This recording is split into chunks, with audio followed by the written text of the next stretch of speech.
The inflation numbers for August were just released and they were higher than expected, and that's going to impact the cost of living adjustment for Social Security in 2024. So just a minute, I'm going to tell you what the cost of living adjustment is expected to be in 2024, and I'm going to tell you how it's calculated. But first, my name is Kevin Lum. I'm a certified financial planner, and this channel is dedicated to helping 1 million people have the tools they need to retire without worry.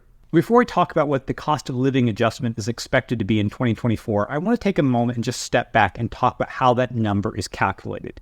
So the Social Security Act has a specific formula that dictates how the cost of living adjustment is going to be calculated for the coming year. And it's based upon the Department of Labor's Consumer Price Index for urban workers, shortened to the CPIW. There are a bunch of different inflation numbers that get thrown around. It seems like every day there's a new inflation indicator that gets released, and you're like, what should I pay attention to? For the purposes of Social Security, pay attention to the CPIW. Now, this number gets calculated each month. Now, the cost of living adjustment for 2024, the COLA adjustment, is going to be based on the average CPIW from July, August, and September. So the third quarter of 2023. And what they're going to do is they're going to compare the average of the CPIW for 2023, the third quarter of 2023, and they're going to compare that to the average of the third quarter of 2022. And if there is an increase, that increase percentage, which gets rounded up to the next 0.1% if you're interested, if there's a percentage increase, that increase is going to be your cost of living adjustment for 2024. If you remember, last year, that number was 8.7%, which is the highest that it's been in the past 40 years. In fact, the closest was in 1982 when it came in, I think, at 7.8%, but nothing else has been close. On average, the cost of living adjustment typically comes in around 2.5%. This year, it's going to be significantly higher than what it is on average, but it's also going to be much less than last year's increase. So now the moment you've all been waiting for, what's the cost of living adjustment projected to be for 2024? Now, there's one other caveat around Medicare premiums that could also impact it. I'll talk about in a minute.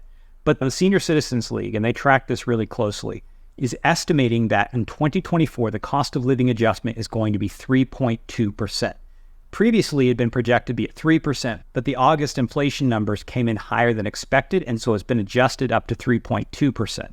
If September comes in even hotter than expected, it could actually push it up to 3.3 and maybe a bit beyond, but that's not expected to happen. We won't know for sure until we get the September numbers in mid-October, but as of now, it looks like you should see about a 3.2% increase in your Social Security check, which on average for the average Social Security recipient will mean an extra $57 a month and a little over $680 a year.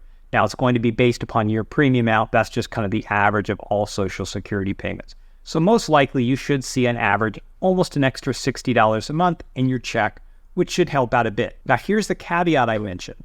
As you know, your Medicare Part B premiums are deducted from your Social Security payment before you receive it. That premium often has a slight increase each year.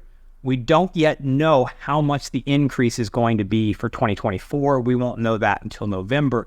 But it's projected to go from $174.80 to $179.80, so about a $5 bump. Now, a lot of people who are watching this closely believe part of that increase in the Medicare Part B premium is driven by the coverage of the new Alzheimer's drug that costs $26,000 a year without insurance, and Medicare is going to start covering that, and that is driving some of the increase that we're going to see. Now, the one question that everyone asks is, when should I claim Social Security? If you were one of those people who are wondering, I've got a video you can watch here, I'm going to link to it, that helps you have the tools you need to decide, should you claim it early or should you delay?